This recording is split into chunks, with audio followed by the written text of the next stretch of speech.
Guys, yesterday we went to the Florida Keys to pick up this 1997 Casita. We're going to check it out, see all its features, and take a quick tour.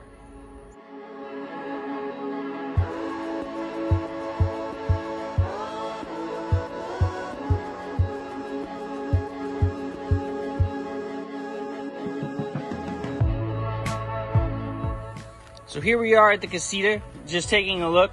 We do a whole walk around before we go ahead and walk inside. But when we walk around, we're going to look at a few things. We can already see that we have a missing running light on the side. All the other lights work really good. When I was driving down the road, I could see those. And we can see a little bit of surface rust on some of the jack stands and just some little bit of aftermarket and things that the last owner did.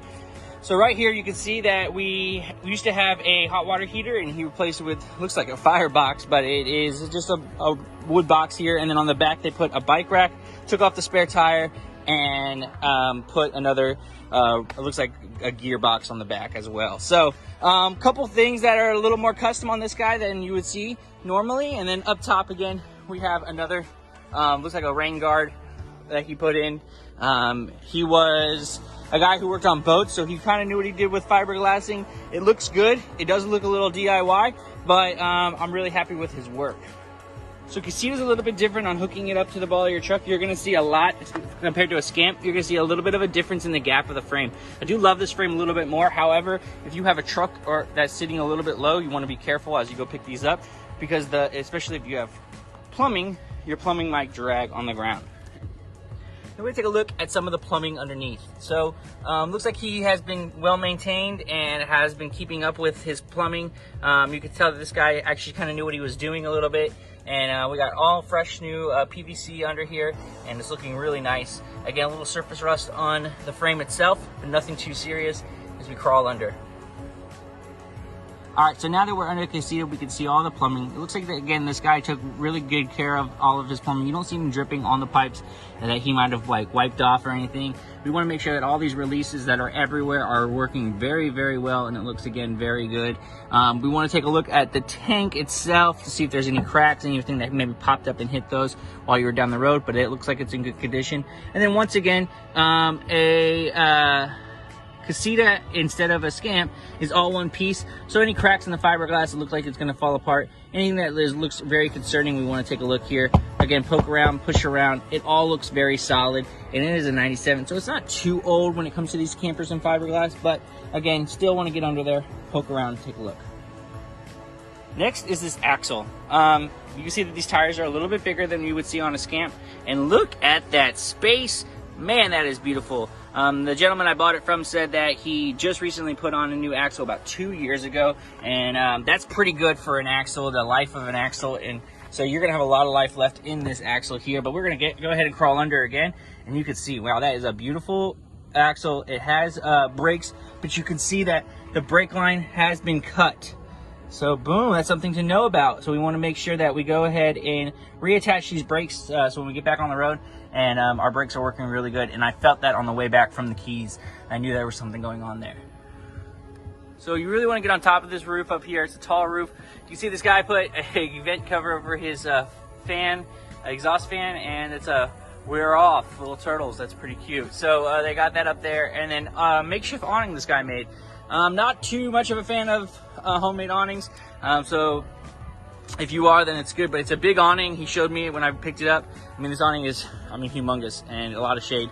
Brings another whole room and more square footage to your little campsite when you have it.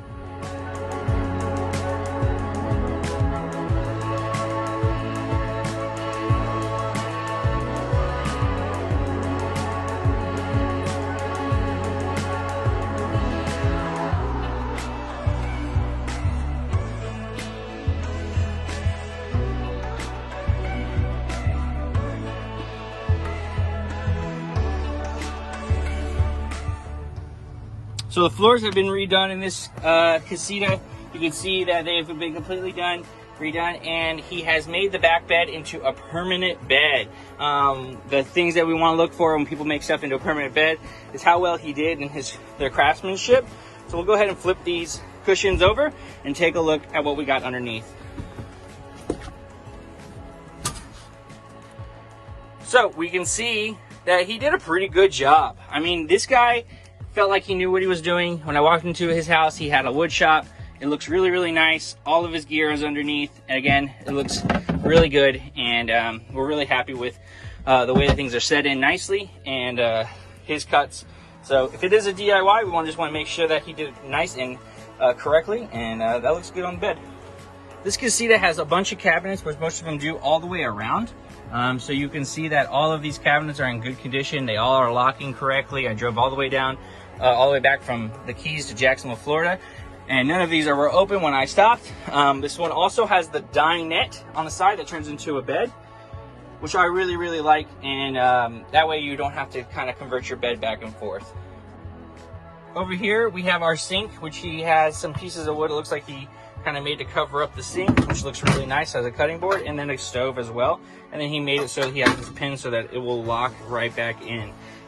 Again, pretty good job. This guy, again, I feel like he knew what he was doing here, and pretty happy with his little DIY that he did there. Whoa. So Neil Casita's AC was right here below. So he put in a new AC in the roof and reinforced it. Again, like the way he did it, and it looks really good, except for this little cut we got here with the wire. And I'm not a huge fan of this, but it actually looks pretty good, and I'm actually pretty happy with it at the same time. It looks like they took the microwave out, so microwave is gone. If it's something that our customer wants to put it back in, we'll be happy to put that back in. But at the time being, that one is gone, and we have our full fridge here, which is a lot bigger than most fridges you see, and yeah, it's really, really nice. This one has a front bath. It is completely loaded with a wet bath. You can see they have a little bit of stuff down at the bottom, but you can take a look that he has the wood grate down there so that you could be standing in there and you're not standing in water. Has the sink in the corner, and it has the shower right here, right up top. So really nice feature. It's my favorite when the bathroom's in the front, because you have more room in the bath to kind of hang out. So all in all, I'm going to give this camper an 8 out of 10. It checked out with a great axle, great plumbing, great subfloor. Everything on the inside looks really good. It was well maintained, good owners, and good people that we bought it from. And so with that, I'm giving it an 8 out of 10. It's a great camper. This camper will be possibly getting sold as is, or with just a couple little updates. So we're happy to have this camper in our inventory, and look forward to some of the renovations that are coming to it.